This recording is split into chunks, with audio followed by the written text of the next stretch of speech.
48 Hours presents.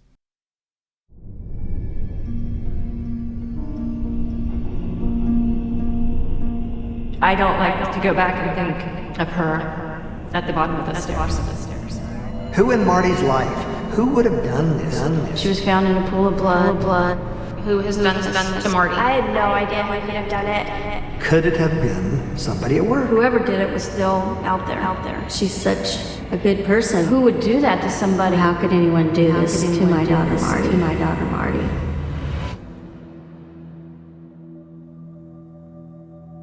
I think that day will stay with me forever. September 8th, 2010 was a normal day at the office. Then there was a 10 o'clock production meeting, and Marty wasn't in it. That was extremely unusual. Marty is very dependable and reliable. Marty is a big bunch of dynamite in a little bitty package. She might weigh 97 pounds soaking wet, but she gets stuff done. She is a genuine, good-hearted, outgoing, fun person. She is a hard worker, and she's always trying to make everything better. We work for an apparel company. It's a small manufacturing facility. It's a tight-knit group. The meeting was over, and I asked, "Where's Marty?" And somebody said, "We don't know." I sent her a quick text, maybe something had come up, no reply to the text. I called her a few times, she never phoned me back. That's why I knew that something was wrong, because she would not just miss work. There was a real sense of concern, tears. What do we do? What should we do? About 11:30, I decided to drive by her house. When I arrived there, her car was sitting in the driveway. I walked up, rang the doorbell, no answer. Knocked on the door, no answer. So I went back to my car, on my cell phone, and I called the office and said, "The house seems eerily empty. I think perhaps you should call the police."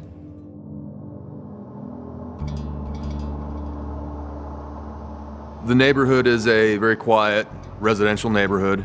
We don't get many calls in that area. I went up to the front door. I noticed that the door was closed and not locked. I opened up the door and said, "It's the police department. Marty, are you home?" I said that over and over again. I do notice what appears to be a woman's purse sitting on a table in the kitchen or dining area. Seeing the purse there told me that, I'm married and I have, my wife doesn't go anywhere without her purse. So at that point I was kind of thinking, well, maybe she is here somewhere then. I saw no clues upstairs that would indicate any kind of struggle. And then I started walking down the stairs to the basement. When I got to about 2 or 3 steps from the very bottom, I noticed that there was a person laying on the floor, kind of in a fetal position, covered head to toe in blood, and there was a large amount of blood surrounding this person on the floor.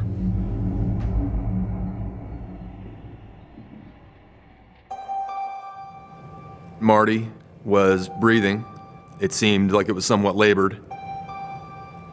I knelt down next to her and I asked her over and over again, "Who did this? Who did this to you, Marty? Who did this to you?" I wanted to get, I guess, what could have been a dying declaration if that was what that was going to be.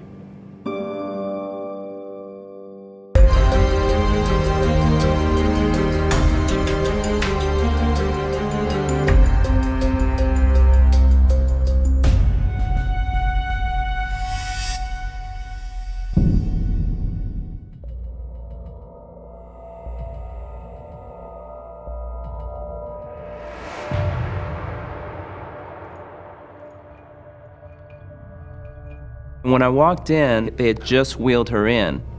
I could not tell if it was a man or a woman, couldn't tell if she was young or old, couldn't tell what race she was. It was what appeared to be a lifeless form with dried blood in this swollen head. My first thing was to assess to see had they brought me a live person or not. What we found was the major veins, skin, muscle of the left neck had been completely cut through. And the major artery actually had a couple of scrapes on it, so it's literally millimeters away from having been cut through. For the next hour and a half, we just meticulously cleaned and put back together all of those injuries. I remained still very concerned about her head. In addition to the cut, she had all these bruises and swelling to her face. And head injury to me is something that I take very seriously. Concussions, which is essentially what she had, can lead to swelling, and they can look fine initially and then die 24, sometimes 72 hours later.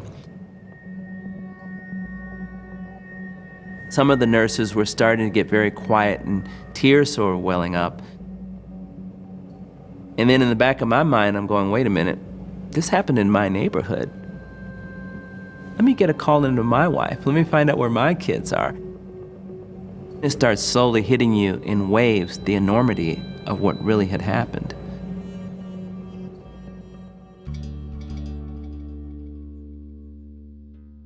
My grandma picked me up and went to the hospital, and they took me straight back to the ICU. I had no idea how serious it was because I wasn't getting a lot of information. I didn't even know what happened. I saw my mom, and I started bawling. I didn't recognize her. Her eyes were swollen shut. Her arms, her legs, her hands were the only thing that I could recognize. I don't know how to describe it other than you just have knots in your stomach and you're in disbelief. Marty's head was swollen like 3 times the size of her normal head. It was just unbelievable. You're kind of in shock that this is your daughter laying there.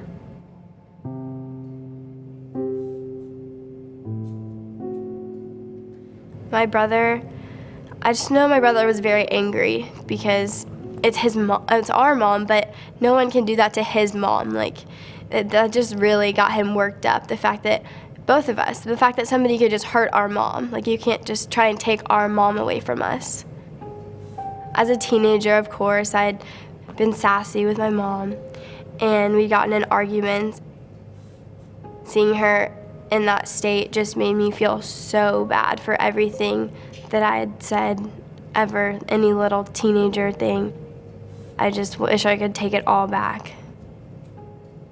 I got really close to her, and I said, I will never be mean to you ever again. When we got to the hospital, some key things that I noticed was that her clothes appeared to be intact, her bra appeared to be intact, and there was no signs of a sexual assault. Every step of the process, you're looking for some sort of motive.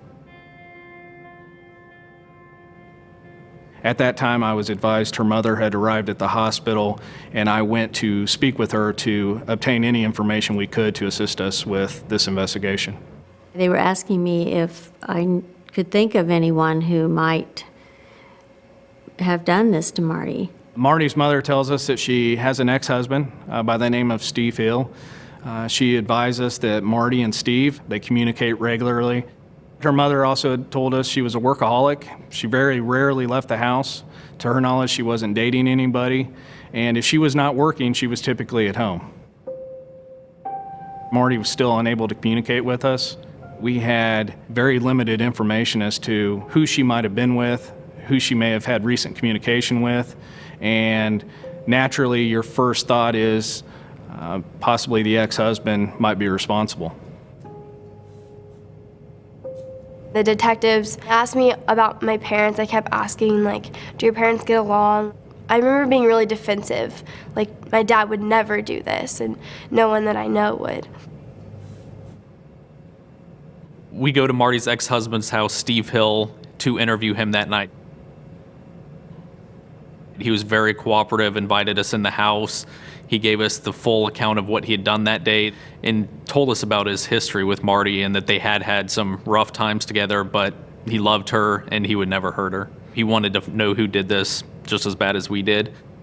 And that's where it became very difficult for us. We were stuck with the information of Mr. Hill was not a suspect and very limited after that.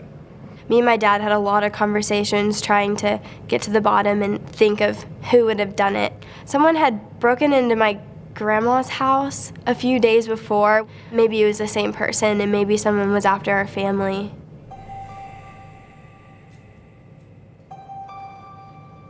They had bandages over her cuts in her neck, so we really couldn't see them, but we could see the blood coming from her eyes. It was just kind of tears with blood dripping down her eyes. At that point, we still weren't sure what was going to happen. We knew she was fighting to stay alive. I just remember I started crying and saying all I want to do is talk to my mom. Like, the only thing I wanted to do is be able to talk to my mom.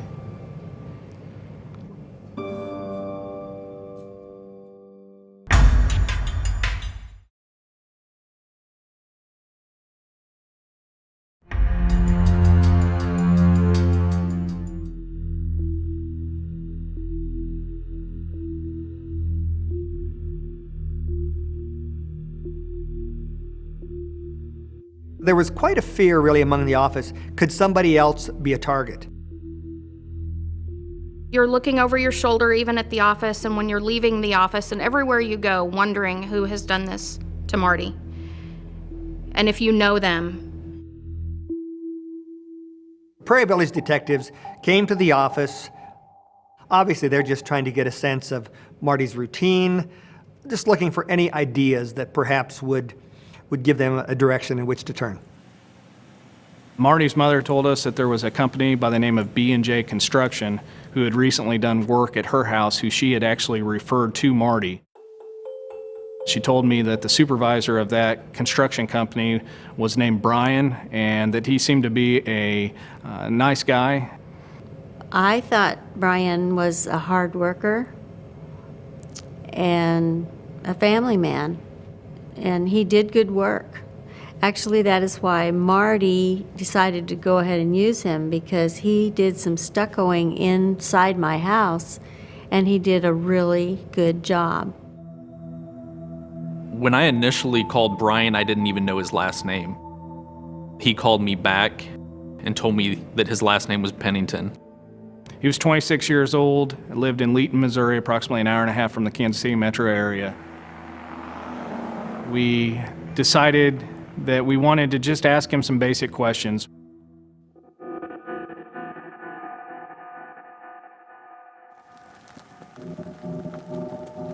We arrived at Brian's house a little after 9:00 p.m. When we initially pulled up, it was a very dark house that's kind of secluded. When we knocked on the door, we were invited in the house. My partner and I followed Brian into the kitchen. He was very polite, cooperative. How long did you work at Marti's house? I'd say 3 or 4 days. What did you think when you heard that Marti got attacked? I really didn't know what to think. She's a really, really decent lady. Have you heard what happened to her at all? No. My mother-in-law was looking on the news channel earlier and it showed pictures of her house and stuff, and I really didn't know what to think. During this conversation, I noticed that Brian had several scratches on the left side of his face. Where are the scratches from on your face? A big dog sitting outside. What kind of dog you have? Pit bull. When did those happen? Yesterday.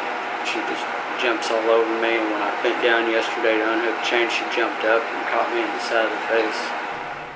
When I looked at the scratches, they didn't appear to be consistent with what a dog would do. I felt like he was hiding something from me. I asked him if he had attacked Marti. He told me that he had not. He kept stressing to us that he was having financial difficulties and there was no way he could drive to Kansas City to commit this crime due to the fact he didn't have enough money for gas. I talked to Brian's wife, Jessica, in the living room of the house. Has Brian been here all this week? I asked her if Brian had been home on the morning of the attack. He finished that job last month, and he's been here with me for 2 weeks. Okay. At night? Night and day. Night and day. Yeah, both. he ain't going nowhere tonight. I can't sleep at night if he's not here. She said there was no way that he could have done this attack because he had been with her the entire time. I also asked Jessica about the scratches on Brian's face. Do you know how he got those? They're from the dog, I swear. I did not believe Jessica. She seemed like she was very naive. She was very young. I think she was 20 years old at the time of this. She had 2 young children, and I thought she would say anything possible to help protect her husband and to have him around. We have no doubt that we're going to find the person that's responsible for this. Brian doesn't have the heart for that. I hope so. Believe me, I hope you're right. I'm just scared. I've never been in this kind of situation. Yeah, and if you're telling me the truth, you don't have a thing in the world to worry about. Besides my kids, I know he did work on that house. That's what I'm scared about. And then I asked Brian if he happened to have any clothes that had blood on them in his house. He immediately told me that he didn't. I asked him if I could look through his clothing, his dirty clothing, and he told me that I could. I saw a hamper in the corner of the bathroom. When I started pulling clothes out, I found a pair of jeans near the bottom of the hamper. When I pulled the jeans out, I immediately saw they were covered in a red stain. Most of the stain was towards the knees and down towards the bottom portion of the pant leg. You know what this stuff is on the bottom? Grease. Grease? Something, I Not blood though, right? don't know. No. Okay. When I saw the red stains, it was definitely a moment of, we might have something. I tried to remain calm and friendly with Brian and asked him if he would give me consent to take the jeans from his house. Brian signed a written consent form that I could take jeans, shoes, DNA swabs, and also pictures of the scratches on his face. I guess the best word, we were surprised that we were getting this sort of cooperation with the recovery of these items. I think Brian Pennington thought we would not follow up, we would not do any other investigation, that we would just believe what he said and believe what his wife was telling us. My partner and I drove directly to the crime lab. I think we got there around 11 o'clock at night. Actually, within 30 minutes of being at the crime lab, we were told that the stains on the jeans tested positive for human blood. We did not know who the blood belonged to. It could have been anybody's blood at that point, and we would have to wait a couple more days to determine who the blood belonged to. We did not tell anybody about this. We were told that Marty would be able to talk to us eventually. We did not want to interfere with the investigation and have them give Marty ideas. We wanted anything that Marty would say to come directly from Marty and nothing we gave her thoughts or suspicions about. So we were kind of in a holding pattern, waiting to get Marty's side of the story. And in fact, on that Saturday morning, the morning after leaving Mr. Pennington's house, we were contacted that Marty was talking at the hospital.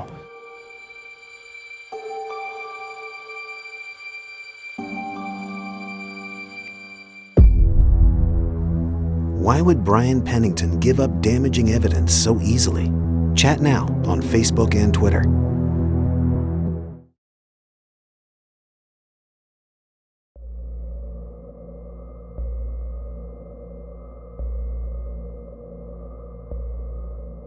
I don't remember those first days. I don't remember feeling any pain. I do remember feeling like I had too much medicine in me. I didn't feel good. I believe it was the third day when I started speaking. Suddenly, it all kind of flooded back what had happened. There was no questions. I knew who it was and what he had done.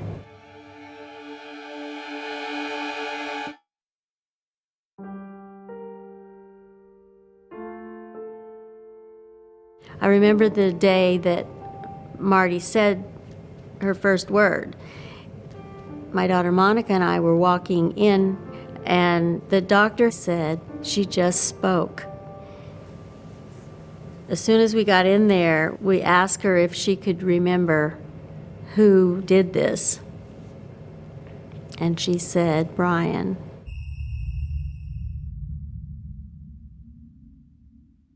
I had gotten up early. I heard a knock at the door. Looking out the window, I saw that it was Brian Pennington, the man that I had hired to do some work on the house. I couldn't really understand for sure why he would be there. It was odd that he was there that early. It was odd that he didn't call first. I went to the door, let him in, and I remember it just being a fairly brief conversation. He mentioned that he remembered something that was in the basement that he thought I should have done. So we started walking to the basement. I was leading. I do remember talking, but I also felt like he was being quiet. Like you would at least say, huh, what, huh, okay. I was getting an odd feeling as we're going down the stairs. And then just 2 steps from the bottom of the stairs, he grabbed my throat. It was very tight and very strong. I kept saying, what are you doing? It was just silence. He never said a word. My voice kept getting lower, softer, and suddenly I couldn't speak. My voice couldn't come out, and I passed out.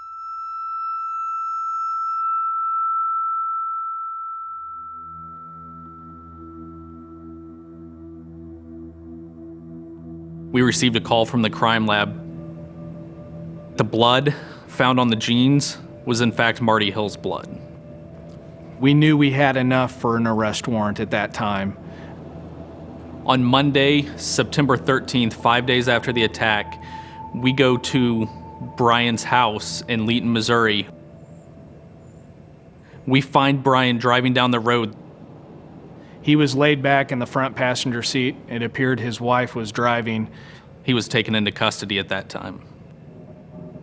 He showed no signs of being upset. He showed no signs of any anger. There was absolutely no emotion. When my mom got the call and they told her that they had arrested Brian Pennington, she almost fell over. It was extremely emotional for my mom because she actually referred Brian to Marty. She had actually worked with Brian for 2 years prior to that, knew his wife, knew his kids, and felt that Brian was a safe person. So hearing that they actually had enough evidence to arrest him made it real, that it was really him and that he really did this, and this was a person that she knew. I believe that Mr. Pennington is an evil person. One of the theories we have in this investigation is not only did Mr. Pennington strangle Marty initially, it's our belief that he then beat her head into the concrete floor, which caused multiple facial fractures.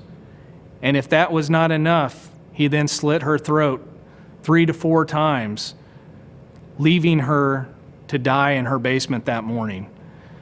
I believe that Mr. Pennington was surprised when we arrived at his door and told him that Marty Hill was still alive. I don't believe Mr. Pennington thought that he would be caught. We always have a little saying that the trauma surgeons save these patients' lives, but we have the opportunity to get them back to living their lives. The first time I met Marty, she had been in the hospital for about a week. Her brain was stunned and in shock. She could walk, but it wasn't pretty. Her feet were very far apart. She couldn't put her feet together and stand still without falling over. She had some issues with her vision. She had difficulty with her hearing, difficulty with her memory, difficulty with processing things. She would change topics at the speed of light. The attack was very difficult for both Stephen and Mackenzie, Marty's kids. Stephen is very protective over his mother. He lives in Houston, and he flew up that same evening. and he took it very hard.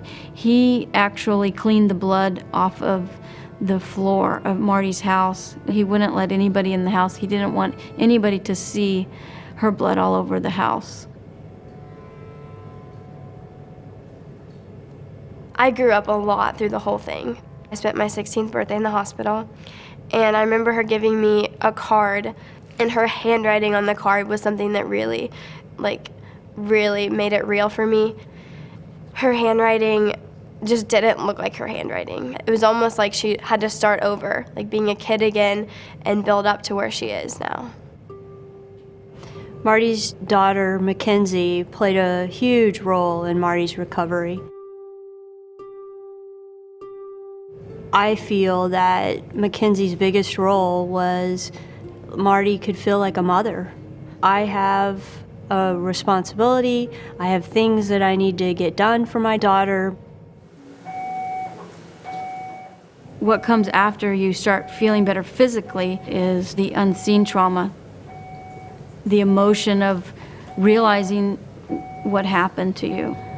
So after she'd left the hospital and gone home to my mom's, it became more about the emotional trauma that had to start healing. At that point, I was still just processing it. How someone that seems perfectly fine, perfectly normal, could be that, could be that violent. Brian Pennington had been arrested for attempted first-degree murder. My goal was to put Mr. Pennington in prison for as long as our legal system would allow. The most important thing that we had was the DNA evidence on Mr. Pennington's genes. We also had facial scratches on his cheeks that he advised were from a pit bull. They were strong evidence for us, but defense attorneys can always find ways to try to cause reasonable doubt. The frustrating part about this investigation is that we absolutely have no motive that we are aware of. There was no theft that occurred from Marty's house. She had money laying out. Her purse was laying out. He did not take it. There was no sexual assault. There was no history that they had spoken since the work had been conducted at her house in late August. While preparing to go to court, we did more background investigation on Brian.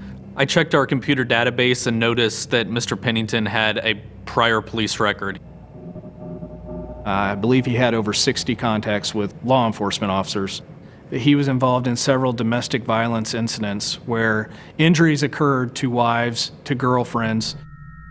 Battering women was nothing new to him. Jessica Pennington was a key witness to this case. She provided her husband an alibi at the time of the initial interview by the detectives. She told the detectives that her husband was home during the entire time frame of the attack. That was going to be hard to get around in front of a jury.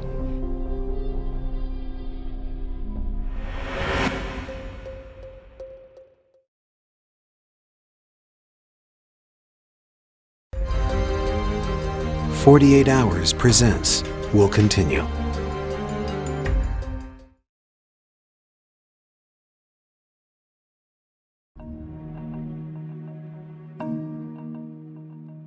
The night before the preliminary hearing, Marty was very nervous about seeing Brian Pennington. She was also very nervous about what she was going to say, what the attorneys, what questions they were going to ask.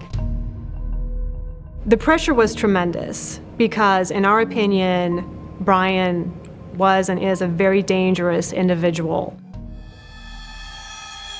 And if we failed at the preliminary hearing, he would be released.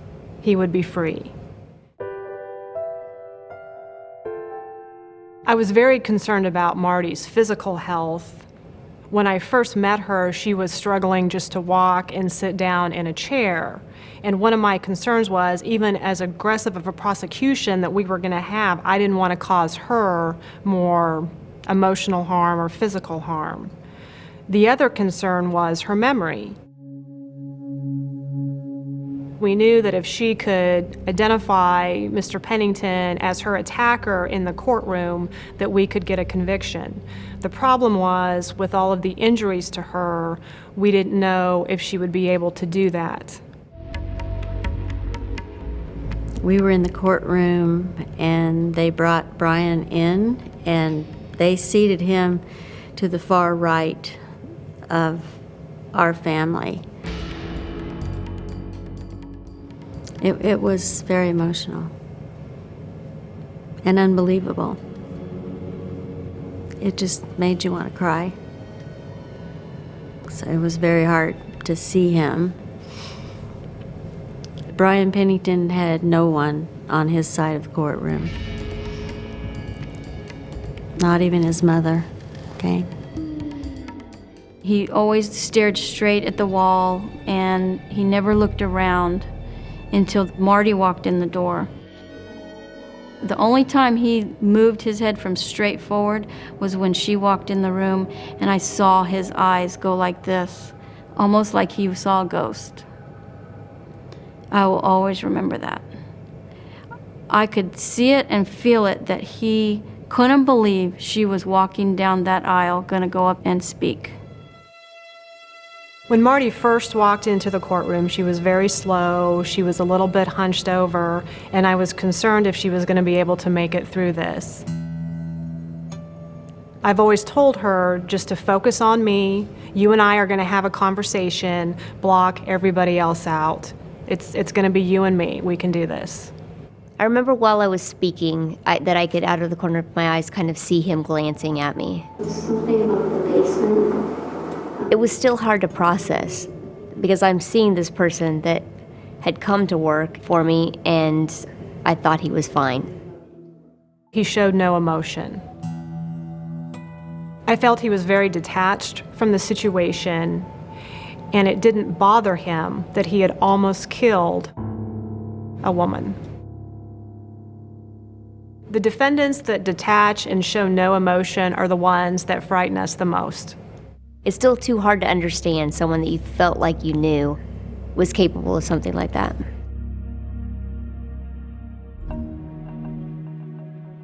I held my breath until she identified Brian as the person that attacked her, because I was very concerned with the traumatic brain injury, with everything she'd been through, if she was going to be able to do that, and she did it. I felt that it was important that I got up there and could do what they needed me to do. I smiled at her. I wanted her to know she did a great job. One of the other keys to the case was Jessica Pennington. I thought that she would be a very hostile witness and would testify in his behalf, say he was home that entire time frame. We were able to get her alone with the detectives and tell her how important it was to tell the truth. I think the key factor with Jessica was learning how severely beaten Marty was and how close Marty came to dying. And I think Jessica, the human side of her, understood that and realized it was more important to tell the truth than to protect Brian. And Jessica Pennington broke down and at that time admitted to us that she had lied and that in fact her husband, Mr. Pennington, was not at home with her during the time of the attack. I learned from Jessica that Brian had attacked her on numerous occasions, assaulted, and threatened her. In the end, Jessica became one of our best witnesses against Brian. At the end of the preliminary hearing, the judge ruled there was enough evidence to take the case to trial. It didn't appear that Brian had a lot of fight left when it came to the case, and it was made clear to us through his defense counsel that he wanted to work out a deal. The issue with the deal was how long would he serve in the Kansas State prison system. We could go through the jury trial and get 38 years, or we could work out a plea and get less than that. A key factor in the evaluation was Marty. We knew that she still had physical issues, mental issues, and I believe that Marty wanted to work out a deal There was a day when she called me and said, it's hard enough for 12 people to decide where to go to lunch, let alone decide how to convict someone. It took several months, but we finally agreed on 28.5 years. Because that was going to end it for Marti. She wouldn't have to testify. And also, I thought it was important for her children to have closure on this, too.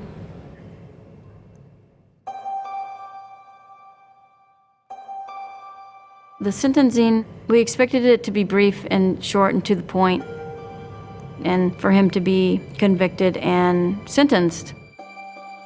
I walked into the sentencing hearing.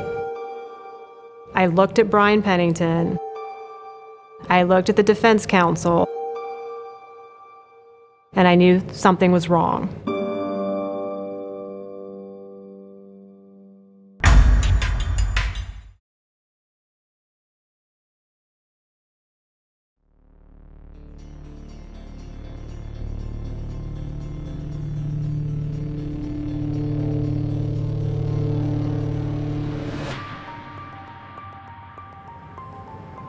At the sentencing hearing, Brian and his defense counsel were not speaking with one another.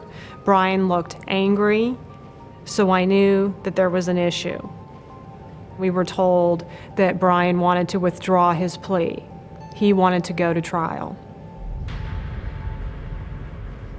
It was my perception that Brian had 6 weeks since the plea date to think about serving 28 years in prison. Keep in mind, he had not been alive for 28 years, so I don't think he could get his head around the fact that he would serve more time in prison than he had been on this earth. My initial thought was, I had told Marti it was going to be over today, and that may not happen. The courtroom was filled with tension. Many of Marti's family members were very upset. Everyone who had traveled from miles and miles and spent a lot of money on plane tickets was like, oh my gosh, he's gonna change his plea right here. It was decided that we would go in court and that Brian would tell the judge the reasons why he wanted to withdraw his plea. Brian simply told him it was the pressure and that it was too much time. The judge tells him that those are not sufficient reasons to withdraw his plea. We then moved on to the victims' statements and their family members. I was almost excited to be able to talk to him. I will never understand why you did this to my mom. You put my entire family through something that no family should ever have to go through. And you put me through something that a 15-year-old especially should never have to go through. I looked at him straight in the face the entire time I was talking. I got to tell him how strong our family was. And even though he pretended like he wasn't listening, he wouldn't look at me, I knew that he heard what I was saying. I finally felt powerful towards him. The most powerful part to me was when Marti stood up and faced the man that tried to kill her. She said to Brian, I was nothing but nice to you. And asking him, why did you do this to me? And he just sat there, no response. The judge asked Brian if he had anything to say before he gave him his sentence. The attorneys came back and said that he had nothing to say. That he has the right to say nothing is very hard. It feels like he should at least owe us an explanation. Hopefully one day he'll communicate why he did it. I think it would help us all understand that it wasn't just a random event, that there was some motive behind it, some reason why it happened. The judge followed the plea agreement and sentenced Brian to 28.5 years in the Kansas prison system.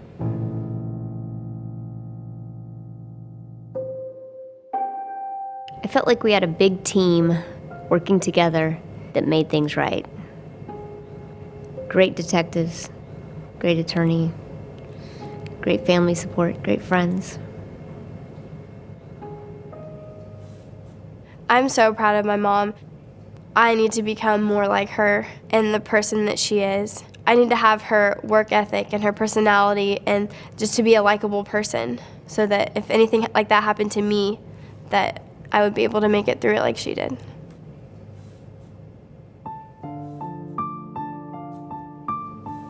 I'm so thankful for the people at my mom's work that stepped up. It wasn't just like someone is missing from work. It was that one of their friends hadn't shown up and they were wondering why. I think that the coworkers were definitely like my mom's angels. I don't think any of us consider ourselves heroes in this. It's Marty's the hero. She could have decided this thing can beat me, and it's made her an amazing person.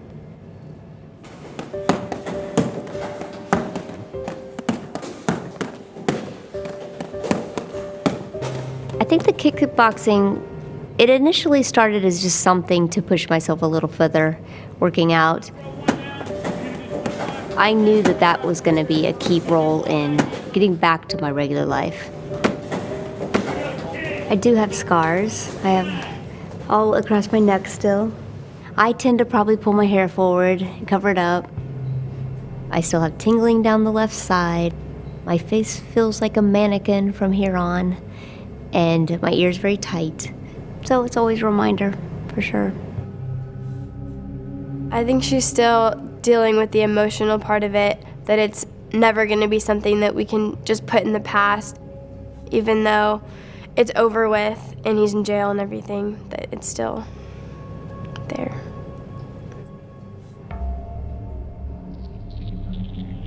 I think about the attack and the event a lot. How is someone 26 and how do they get to a level that they could be that vicious and be capable of doing those things? If I could ask Pennington anything, it would be why or what were you doing? And yes, just why.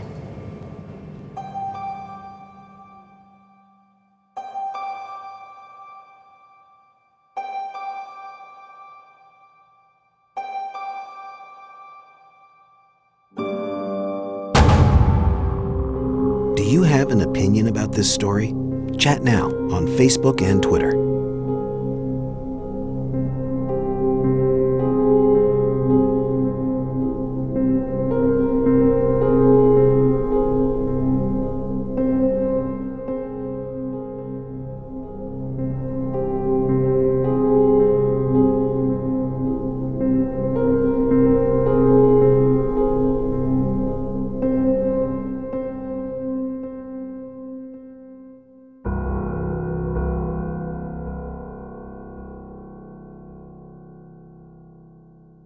Finch, are you there? Always, Mr. East.